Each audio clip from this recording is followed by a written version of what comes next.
The only thing necessary for the triumph of evil is for good men to do nothing.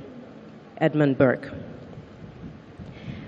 Daddy, so much that should have been said, but the perpetual folly of mankind, always thinking there's more time. Well, like many others before us, the realization only hits home when befallen by such a tragedy. This has been so unexpected that translating anything to words has proven harder than we could have imagined. A lifetime of anecdotes, where to begin? We'll start with the names.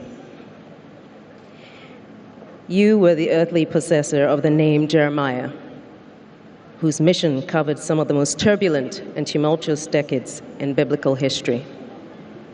Your father, James Ramsey, named you Jeremiah and tasked you with a similar fate. Your shoulders were strong enough to carry the weight. You knew your purpose and you accomplished it. You never faltered. Courageous and daring in every way, you stayed true to the essence of who you are till your last day. Daddy, you were a warrior, and with each one of us, you took pause to name, because resonating within you was an organic understanding of a name's sacred soul. She, or he, who is the earthly possessor of a warrior's name, is beholden to that name. You knew this.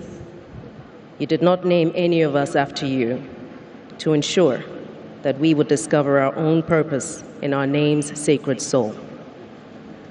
A warrior's label was thus your gift, and reveled in each name lay your challenge to us to be watchers, protectors of creation, keepers, seekers of universal knowledge, to be courageous, never to falter, to stay grounded, to seek our purpose and remain true to it. Zanetor, an ever-extraction name, a command meaning the darkness must cease. A name you made up and gave to your first child during the difficult times in Ghana as you hoped for an end to the corruption and economic hardship. Your second child, Ya Santua, of Asante extraction in modern-day Ghana. You named her after Nana Ya Santua of Ejisu, the Queen Mother who led her people to war against the British colonialists after the king of the Asante Kingdom was exiled.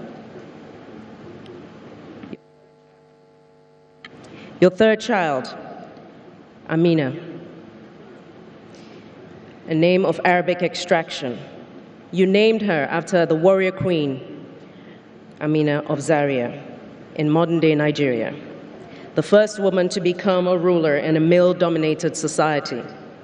She expanded the territory of the Hausa people to its largest borders through conquest and opened up trade routes, amongst others. Kimathi, of Kikuyu extraction in Kenya. You named him after Dedan Kimathi, a Mau Mau military and spiritual leader who led his people in several uprisings that led up to the independence struggle against the British colonial rulers. Indeed, the names you chose for us epitomize your already concretized beliefs in Pan-Africanism.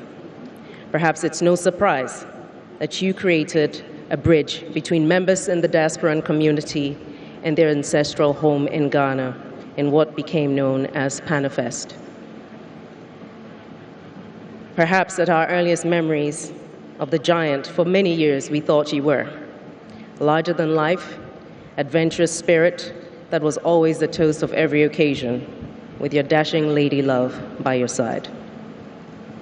Oftentimes, we would only see you on weekends as you would traverse to the country non-stop on your nation-building crusade.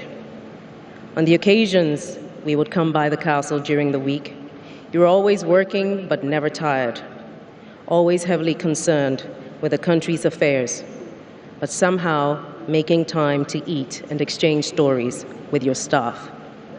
You were always a man of the people, your people. they were a part of you. You wanted us to learn discipline, self-defense, but most importantly, a sense of community, as we sparred 3 times a week for many years with other club members in the Taekwondo club of the castle, with members from the Osu locality. You taught us all to drive, first on your lap, when our fingers could barely grasp the steering wheel, and with time in the Accra plains and in Akuse over the weekends. You introduced us to water sports and, of course, your second love, flying. In all your lessons with us, there was no time like the present. To learn, to live, to experience the wonder and majesty of the Creator by conquering fear, mastering your skill, and trusting that you were created to do.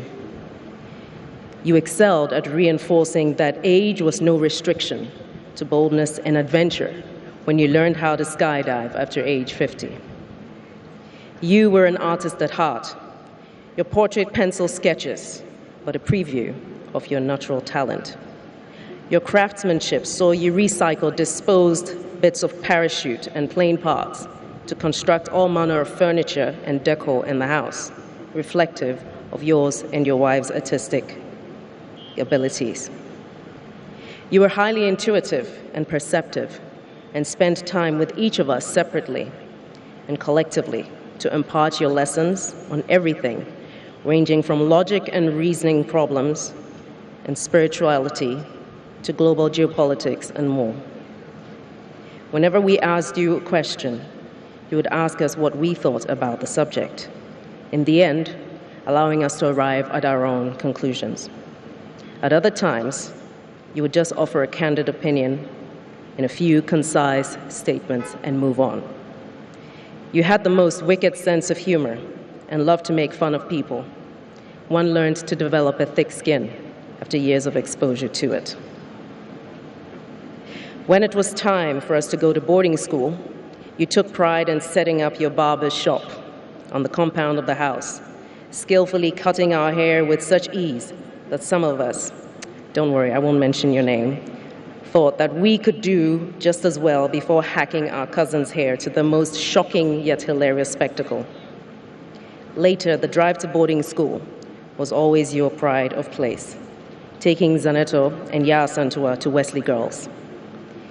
You and Mom would always ensure that you visited during the term, and in my case, Amina's case, I beg your pardon, you would regale her friends with stories about the time in Achimota and the mischief that you got up to. You mastered every aircraft that you flew, defying gravity with each flight. Your flying gave you the eyes of an eagle and added dimension to your perspective on the situation on the ground, literally. Even among the clouds, you were an artist. You were a master of the skies. Your skill as a pilot was so well and purposefully honed, yet never giving way to fearless recklessness, fully understanding that an element of fear is a requirement to anticipate danger. Never succumbing to the mundanity of life, you raised us to challenge the ordinary and to push beyond our comfortable boundaries. You taught us to stand up for those who could not, even at the risk of standing alone. We were never too young or too small to be privy to your thoughts, which you shared on world politics, on the inequity of the world economic system, on the plight of people of Africa. With every stage of our lives, you remain consistent with your mantra on life. Walk your path, know your purpose, live your life, make your mistakes and learn from them. Take ownership of your actions. In all this, be guided by your inner spiritual radar. Most importantly, never let your feet leave the ground.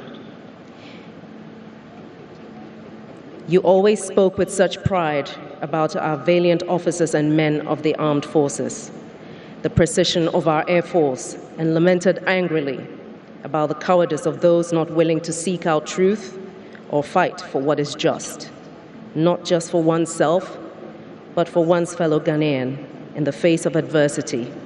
And of course, let's not forget the incorruptible knights and guardians that stood by you, believing in your vision in Ghana.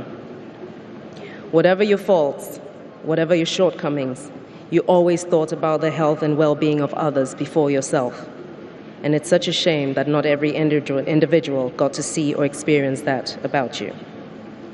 However, we take solace in the fact that enough hearts were touched by you, whether it was paying school fees of numerous students, telling your family to squeeze in the car while you gave countless strangers a lift on the motorway, or giving a very well-accomplished academic student a flight in one of the aircrafts.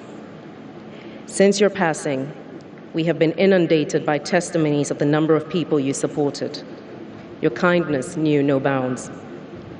Soldier, warrior, father, grandfather, sage, friend.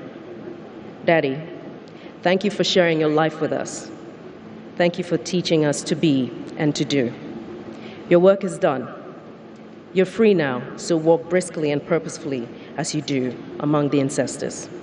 You will always be our warrior garden.